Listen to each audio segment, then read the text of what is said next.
What's happening to the Yakuza series? That's the question on everyone's mind right now. With Yakuza Kiwami 3 and Dark Ties dropping on February 11th, we need to talk about this release because, honestly, it's a mess. See, Yakuza 3 was always considered one of the weaker entries in the series.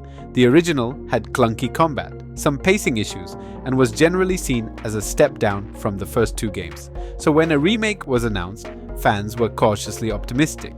Could RGG Studio fix the problems while preserving what made it special? The answer, unfortunately, is a big no, and it's just not one thing but a lot of them. So first, let's talk about the molester in the room, the Teruyuki Kagawa situation. In the original Yakuza 3, the character Go Hamazaki was voiced by Joji Takahashi.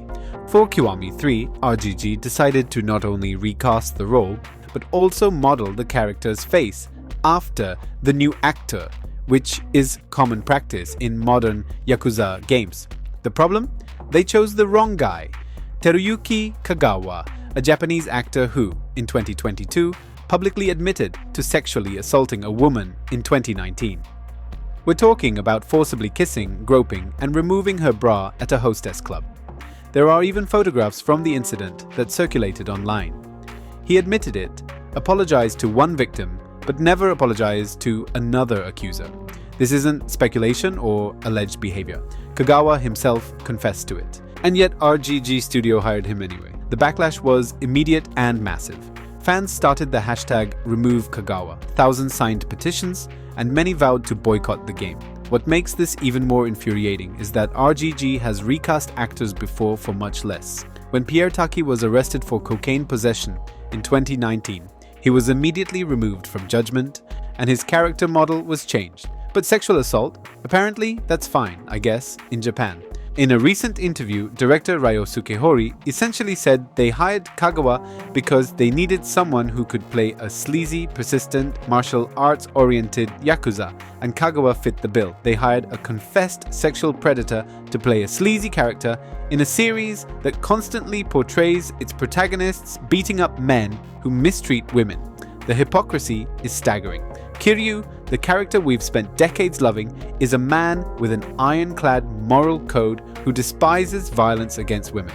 And here we have RGG giving a platform to someone who committed that very act.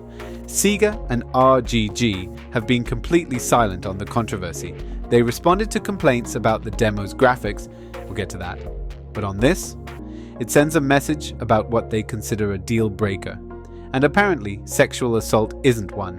But wait, it gets even more worse. Let's talk about the story changes. Data miners got into the demo build because RGG apparently doesn't learn from past mistakes since they've leaked content through demos multiple times now and discovered the full script. So spoilers ahead for those who are foolish enough to buy this game. According to these leaks, the ending of Yakuza 3 has been dramatically altered. In the original game, Yoshitaka Mine, the main antagonist, throws himself off the Millennium Tower along with another villain, Andre Richardson, in a tragic sacrifice. It's a powerful, emotional ending that sets up the events of Yakuza 4. Mine's death meant something. It was the culmination of his character arc about finding a genuine human connection too late. But in Kiwami 3, Mine apparently survives. The leaked dialogue has him saying, "I didn't die." Yet, at the same time, I did. Yoshitaka Mine is dead. And me? I'm simply another man who erased his name. Sound familiar? That's because it's the exact same fate they gave Kiryu in Like a Dragon Gaiden. Mine supposedly joins the Daidoji faction, just like Kiryu did. This is a pattern we're seeing in the series now. Remember Kashiwagi, Kiryu's mentor, who died in Yakuza 3. He showed up as a mysterious bartender in Yakuza Like a Dragon. Andre Richardson, who died with Mine, also came back as a bartender in Infinite Wealth. Death doesn't mean anything anymore in this series. When every major character death gets retconned, when everyone miraculously survives or comes back, the emotional stakes of the entire franchise crumble. And here's the thing, some people are happy. Mine is coming back because he's a fan favorite. I get that. He's a complex, tragic villain, but bringing him back undermines everything his story was about. It turns his sacrifice into just another fake-out death in a series that's becoming more soap opera than crime drama. Though let's be real, Yakuza has always had soap opera elements, but at least deaths used to stick. The community is divided. Some are celebrating, some are furious, some just don't care anymore because they've watched this happen too many times. But the overwhelming sentiment I'm seeing is exhaustion. People are tired of RGG constantly reaching into the past instead of moving forward. They made a whole game about Kiryu's death and legacy with Like a Dragon Gaiden, then immediately walked it back. Now they're doing the same with Mine. Okay, so controversial casting, story changes that undermine the canon. What else? Oh right, the actual game itself has problems.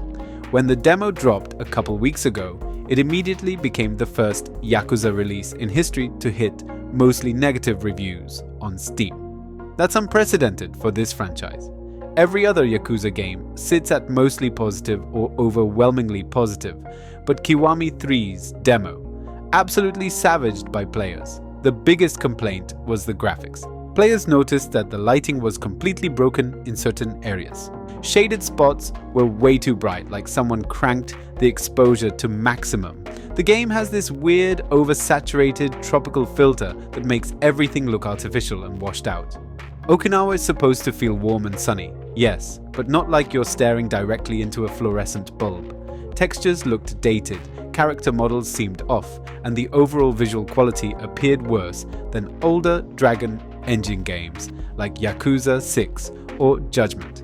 RGG Studio did respond to this, promising that a version 1.11 patch at launch would fix the lighting issues and other graphical concerns. They said the demo wasn't representative of the final product. Fair enough, demos can be from older builds, but here's the problem. Review codes were already out there with the same issues. Some reviews mentioned the lighting still being problematic even with the patch. And honestly, the fact that they released a demo in that state shows either carelessness or rushed development. Speaking of reviews, they dropped today and yikes. Yakuza Kiwami 3 is sitting at a 75 on Metacritic and OpenCritic. For context, that's lower than the original Yakuza 3 remastered from 2019. Let that sink in.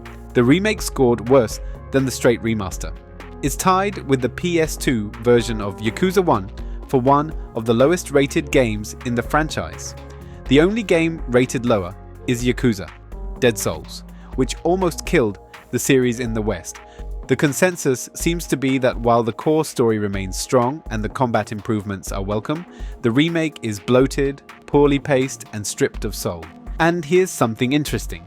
Several reviews specifically call out the Kagawa controversy as affecting their enjoyment. Every time his character appears on screen, it's a reminder of RGG's questionable decision making. That's not something you can patch. The combat is apparently a mixed bag.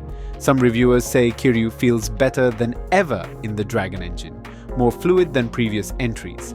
Others say the enemies are damage sponges that barely attack, making fights feel like busy work rather than engaging challenges. The new Ryukyu style adds variety, but the fundamental issue is that Dragon Engine combat has always been on the easy side, and Kiwami 3 doesn't fix that.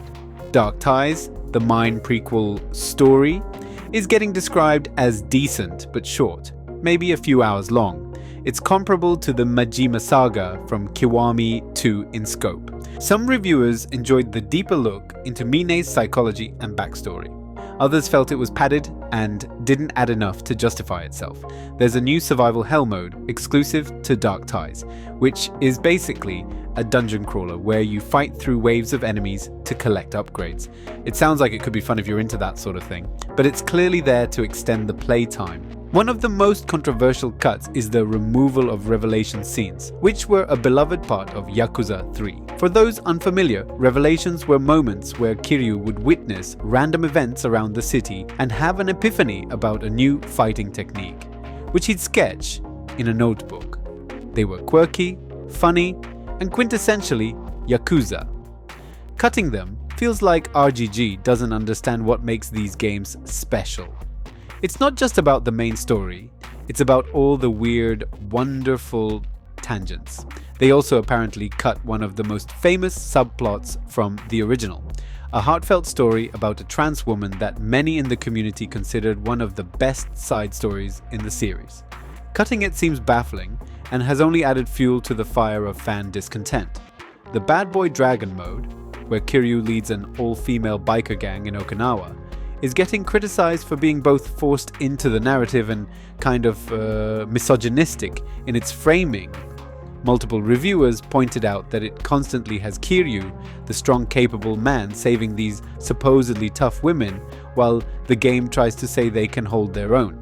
It's reused content from other games, with sluggish motorcycle controls, and interrupts the main story flow at the worst times. The Morning Glory Orphanage content has been expanded significantly, which some people love, and others find tedious. You raise your daddy rank by doing minigames and activities with the kids.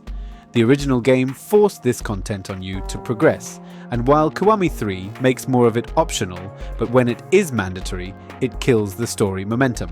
Now, let's address something big. The argument that the series is declining in quality. I'm seeing this sentiment everywhere. People are saying Yakuza used to be way better, that RGG has lost the magic, that they're churning out games too fast without regard for quality.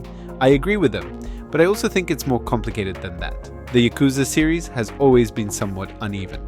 Even at its peak, these games had rough edges, questionable design choices, and moments of brilliance mixed with moments of tedium. What's changed is the pace of releases. We're getting multiple Yakuza games a year now. Remakes, remasters, new entries, spin-offs. Like a Dragon, Infinite Wealth came out just last year. Before that was Like a Dragon Ishin Remake. Next year, we're probably getting Kiwami 4, and there's Pirate Yakuza in Hawaii that just hit Game Pass. This breakneck pace is clearly taking a toll. When you're constantly churning out content, something's got to give. Quality control suffers, innovation stagnates, you start reusing assets and ideas because you don't have time to create new ones. The Bad Boy Dragon mode in Kiwami 3 is literally just reskinned content from Pirate Yakuza. That's not creativity, that's filling space. But here's where I push back on the Yakuza is dying narrative. The series isn't losing quality across the board. Like a Dragon, Infinite Wealth was fantastic. The turn-based combat was refined, the story was emotionally resonant, Hawaii was gorgeous, and it felt like a proper evolution. That was January 2024, so clearly RGG is still capable of making great games when they focus. The problem is when they spread themselves too thin with remakes that don't need to exist yet. Yakuza 3 was remastered in 2019. We got a perfectly playable version on modern hardware just 7 years ago. Did we really need a full remake right now? Couldn't those resources have gone into a new story, new characters, new locations? The remake trend in gaming is getting out of hand, and Yakuza isn't immune to it. There's also this sense that RGG is afraid to let go of Kiryu and the old stories. They keep finding excuses to bring him back, to revisit the past, to retcon deaths and rewrite history. It's like they don't trust themselves to move forward without that safety net. The Kiwami remakes made sense for Yakuza 1 and 2, because those were PS2 games that genuinely felt dated and needed modernization. But Yakuza 3, 4 and 5 all got remasters that are fine. They're playable. They look decent enough. Remaking them feels more like a nostalgia cash grab than a necessity. And let's talk about what gets lost in these remakes. The original Yakuza games had a specific aesthetic, a particular vibe that came from their technical limitations and the era they were made in. The PS3 era games had this gritty, slightly rough quality that fit the tone. The Dragon engine, for all its technical prowess, tends to make everything look kind of samey. Kiwami 1, Kiwami 2, Yakuza 6, they all have a similar visual style now. That's not necessarily bad, but it does homogenize the series in a way that makes each entry feel less distinct. This brings us back to a fundamental question. Who are these remakes for? Are they for new players who've never experienced Yakuza 3? If so, the remaster was already a perfectly good entry point. Are they for veteran fans who want to revisit with modern polish? because those fans seem to be the ones most upset about the changes. RGG seems caught between trying to preserve the original while also improving it, and the result satisfies neither goal completely. Now, I want to be fair here. Not everything about Kiwami 3 is terrible. The core story of Yakuza 3, when it's allowed to breathe, remains one of the more emotionally resonant in the series. It's about Kiryu trying to protect a found family, about the clash between old Yakuza values and modern corruption, about what it means to leave violence behind, but being pulled back because you're the only one who can help. That story still works. Characters like Mine, Rikia, and Daigo Dojima are still compelling. The minigames are still fun. Being able to play Game Gear titles is genuinely cool for retro gaming enthusiasts. The karaoke songs are bangers. They always are in Yakuza. The sub-stories, when they're not cut from the original, provide the series' trademark blend of heartfelt and absurd moments. The expanded orphanage content, while polarizing, does give more depth to Kiryu's life outside the Yakuza. Some people are going to play Yakuza Kiwami 3 and have a great time. If you've never played Yakuza 3 before, this is technically a more polished version than the remaster. The combat is smoother, the graphics are generally better despite the lighting issues, and you're getting Dark Ties as a bonus. For newcomers, it might be a perfectly fine entry point, but that doesn't excuse the problems. It doesn't make the Kagawa situation okay. It doesn't justify unnecessary story changes or cutting beloved content. It doesn't explain why RGG seems to be prioritizing quantity over quality lately, and it definitely doesn't address the larger issue of where this series is headed. The Yakuza franchise is at a crossroads. On one hand, it's more popular globally than ever before. The switch to turn-based gameplay with Ichiban brought in new audiences. The simultaneous worldwide releases show Sega's commitment to the series. But on the other hand, this scattershot approach of constant releases, remakes of remakes, and questionable creative decisions is eroding the goodwill they've built. So, should you buy Yakuza Kiwami 3 and Dark Ties when it launches on February 11th? That's a complicated question. If you're a die-hard Yakuza fan who needs to play every release, you probably already have it pre-ordered despite all these issues. If you're new to the series, I'd honestly recommend starting elsewhere.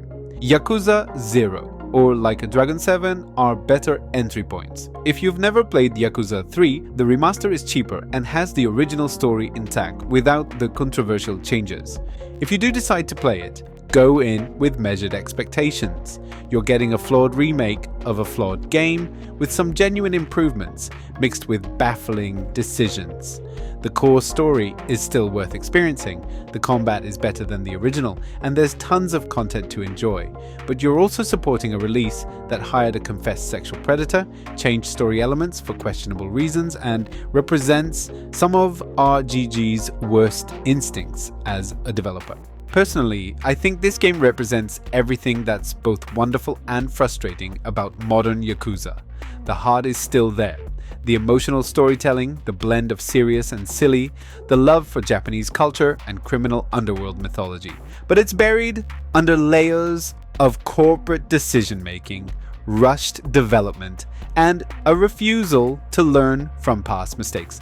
The Yakuza series has given us some of gaming's most memorable moments. The karaoke duets, the heat actions, the dramatic speeches about honor and brotherhood, the ridiculous sub-stories about pocket racing and befriending a chicken. These games are special, but they're only special when they're allowed to be special, when the developers have the time and creative freedom to make bold choices and stick by them. Yakuza Kiwami 3 and Dark Ties could have been a triumphant return to Okinawa, a chance to fix the original's problems while preserving its soul. Instead, it's become a symbol of everything concerning about RGG's current trajectory. And that's a shame, because we know they can do better. They've proven it time and time again. Will I still play it? Probably not. I'm too invested in this series not to. But I'll do it with a heavy heart, knowing it could have and should have been so much better.